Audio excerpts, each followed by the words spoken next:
we hit on something yesterday just briefly because it was Monday Night Football. There's a lot going on. And it's the situation in Washington. So Washington plays on Thursday night. You got a short week to prepare for the Chicago Bears. They're a pick'em against the Bears, a low total. And Carson Wentz and the Commanders are 1-4 on the season. And yesterday, when asked about the differences between the Giants and the Eagles and the Cowboys, Ron Rivera, the head coach of the Commanders, Sean, had a one-word answer.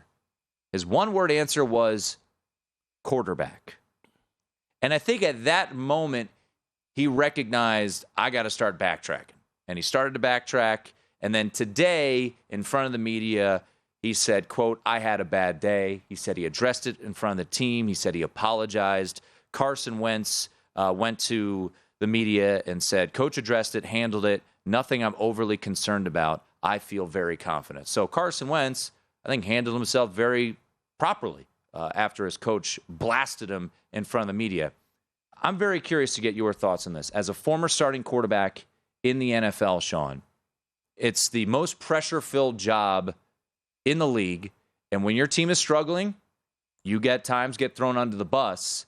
What did you make of Ron Rivera, who went after Carson Wentz and said the difference in a division whose starting quarterbacks right now are Jalen Hurts, very good, Cooper Rush, okay, and Daniel Jones. And he said the difference between the 1-4 start for Washington and the 4-1 or better starts for everyone else in the division is quarterback. Well, this is interesting because, Tim, I was raised to whom much is given, much is required. And I think the issue with Carson Wentz, and it's not his fault because he did what anyone would do in this situation, is he's already touched $100 million in career earnings from the NFL. And yet he's been discarded by 3 teams in favor of other quarterbacks. The Eagles decided that Jalen Hurts was the answer. The Indianapolis Colts decided they wanted to trade for Matt Ryan instead of Carson Wentz. And based on what you hear Ron Rivera saying, it's as though the Commanders are very disenfranchised after 4 games. And I don't think it's the talent or lack of talent. I think it's the lack of intangibles. Like, have you ever been around a person like that you just know, I would follow that person? Mm-hmm. Like, they may not be the best player, like they may not have the most talent, but they communicate with me in a way that makes me feel like they are all in for the team-oriented success.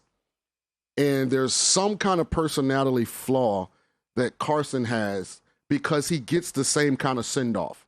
No one was sad or upset that he was not in Philly anymore. In Indy, they publicly advocated for how different it was with Matt Ryan in the building. Yep. Now you don't hear any Commanders players defending Carson Wentz. Yet when you look at his numbers, they aren't bad. So I just think in this situation, if I was a friend of Carson, and I said this is why I kind of was the only person that I heard that had any confidence in him coming into this season, at what point do you become introspective? At what point do you self-reflect? Okay, this is a third organization. The narrative has been the same with all 3 places. At some point, I got to realize it's me. So I would not be mad at Ron Rivera. I would be disappointed that he took it publicly, but I also would use it as maybe this is my final warning because they're about to pull the plug if something doesn't change immediately. Because if I owned the Washington Commanders, I would be playing Sam Howell as my starter this week. And there are 2 reasons, Tim. I'm not giving up on the season, but obviously with Carson Wentz, we're not a playoff team, no matter how you look at it. I saw Taylor Heineke for a full season last year. We obviously, as an organization, because here's how this goes. When you decide to evaluate the quarterback position, the first thing you look for is in the building. Taylor Heineke was already in the building. They were not at a position as an organization where they felt like that was enough. Okay, then you look, okay, what else around the league can we go get? Carson Wentz was available. They brought Carson Wentz in. Then you look at the draft. So they did not think very highly of Taylor Heineke because they brought a quarterback in free agency and they drafted one. So why not go to Sam Howell? You find out, we're 5 games in, right? There's 17 games. Mm-hmm. In the next 12 games, 2 things happen. First, you find out that your quarterback of the future is already on the Commanders roster. And listen, he's on a team-friendly deal for the next 3 years.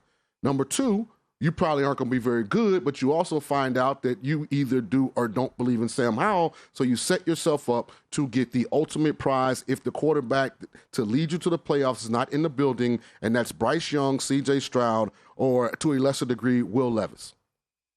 You do nothing by starting Carson Wentz the rest of the season and ending up 7-10, ending up 6-11. It does nothing for your organization. Well, and the thing you have to keep in mind, too, is they were bidding against no one. They traded for him, which makes this comment from Ron Rivera absolutely hysterical. And then you think back to the preseason when a reporter in Washington, D.C. asked Carson Wentz some very pointed questions. They were tough, but I thought Carson Wentz, to be honest, handled it perfectly. And then Jason Wright, the team president, who, by the way, is in charge of business operations, felt the need to blast the reporter because they were nervous how Carson Wentz would handle that. And now, 5 games into the season, the head coach has already thrown him under the bus. He's backtracked. He's apologized. But to your point, the Washington Commanders need to keep a really close eye on the snap situation because I believe the second pick that they gave up to Indianapolis was a conditional pick. So, yeah, you've got to evaluate what you've got there. And to your point about Carson Wentz and the numbers that he's had so far, Sean, he did this last year in Indianapolis. He had pretty good numbers, but in big moments, he makes boneheaded mistakes. And even in the game against Jacksonville that they ultimately won, which, by the way, doesn't look like a bad win right now, he threw a screen pass that was picked off at the line of scrimmage. You know, his plays at the end of the game in a 21-17 game, we talked about him yesterday.